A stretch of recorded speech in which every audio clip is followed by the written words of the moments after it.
Pekan Olahraga PON 20 Papua telah resmi dibuka dan berjalan dengan lancar. Pelaksanaan PON 20 tersebut juga menjadi bukti bahwa Papua bukanlah anak tiri Indonesia. Robert Jopi Kardinal selaku anggota DPR RI memberikan apresiasi terkait terpilihnya Papua sebagai tuan rumah penyelenggaraan Pekan Olahraga Nasional PON 20. Menurutnya, perhelatan PON 20 Papua 2021 tidak sekedar event olahraga nasional, tetapi sekaligus memberikan makna mendalam soal titik adanya perlakuan berbeda dari pemerintah kepada Papua. Apresiasi ini juga disampaikan kepada Presiden Joko Widodo yang membuka penyelenggaraan PON 20 Papua 2021 pada tanggal 2 Oktober 2021 kemarin.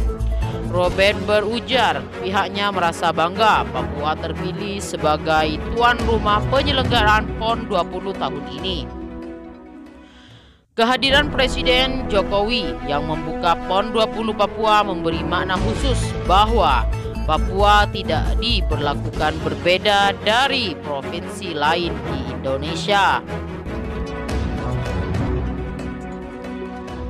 Wakil rakyat dari tanah Cendrawasih ini mengajak kepada semua masyarakat Papua tidak lagi terbawa isu bahwa Papua dianaktirikan oleh pemerintah. Momentum yang dibuka langsung oleh Presiden Jokowi itu, dirinya berujar secara jelas telah menunjukkan bahwa Papua tidak dianaktirikan. Sehingga jangan lagi ada pemikiran bahwa Papua berbeda.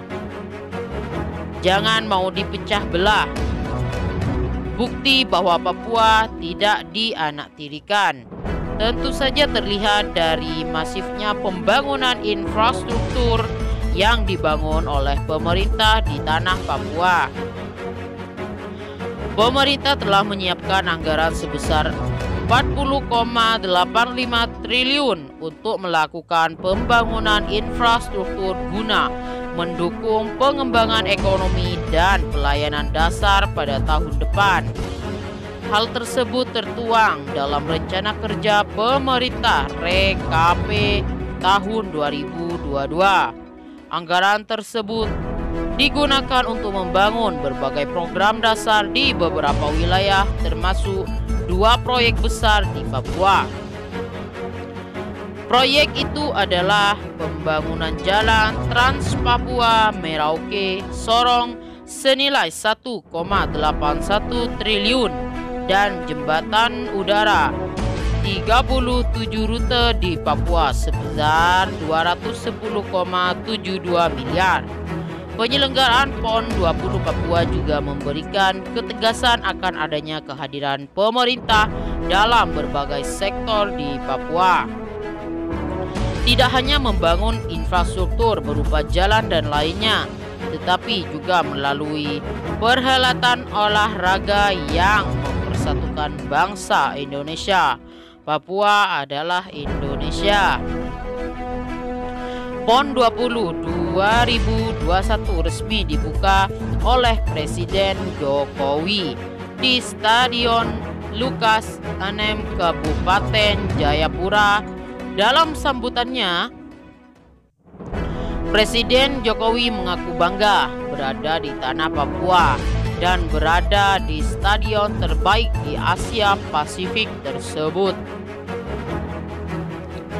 Penyelenggaraan PON di Papua ditekankan Jokowi menunjukkan bahwa pembangunan di Papua terus terjadi.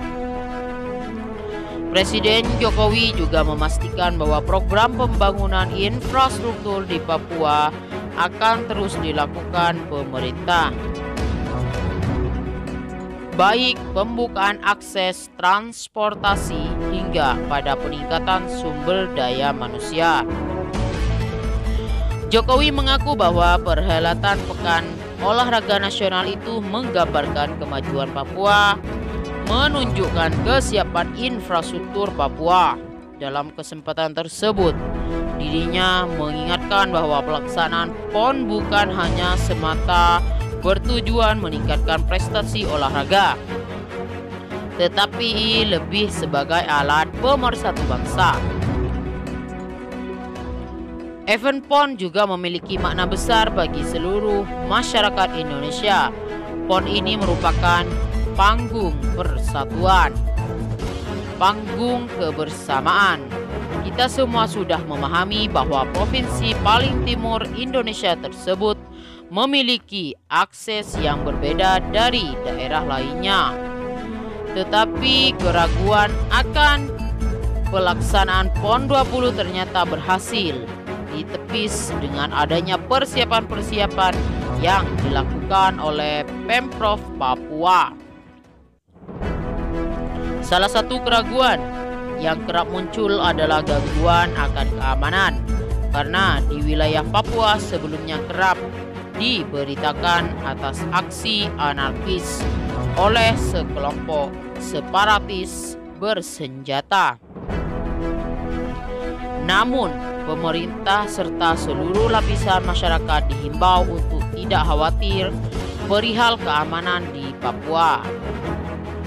Bagi Papua, PON dinilai menjadi momen yang tepat untuk mempercepat pembangunan di Papua, karena akan ada pembangunan sejumlah infrastruktur dan fasilitas olahraga yang selama ini lebih banyak terfokus di Pulau Jawa saja. PON Papua 2021 akan digelar di 4 wilayah, yakni Kota Jayapura, Kabupaten Jayapura, Kabupaten Merauke, dan Kabupaten Mimika, dengan mempertandingkan 37 cabang olahraga, 56 disiplin olahraga, dan 679 nomor pertandingan. Multi-event tersebut juga akan dihadiri oleh sekitar 6.500 atlet dari seluruh provinsi di Indonesia. Kehadiran mereka tentu saja akan mendorong perekonomian masyarakat sekitar, mulai dari kerajinan, perkebunan, hingga pariwisata. PON harus dijadikan sebagai tonggak sejarah di mana Papua merupakan provinsi yang mampu menunjukkan kemajuan pesat, khususnya di sektor pembangunan infrastruktur dan olahraga. Tentu saja sarana dan infrastruktur olahraga yang telah dibangun diharap dapat dimanfaatkan untuk regenerasi atlet, sehingga sangat mungkin putra-putri Papua akan menjadi atlet yang mengibarkan bendera Indonesia di kancah internasional.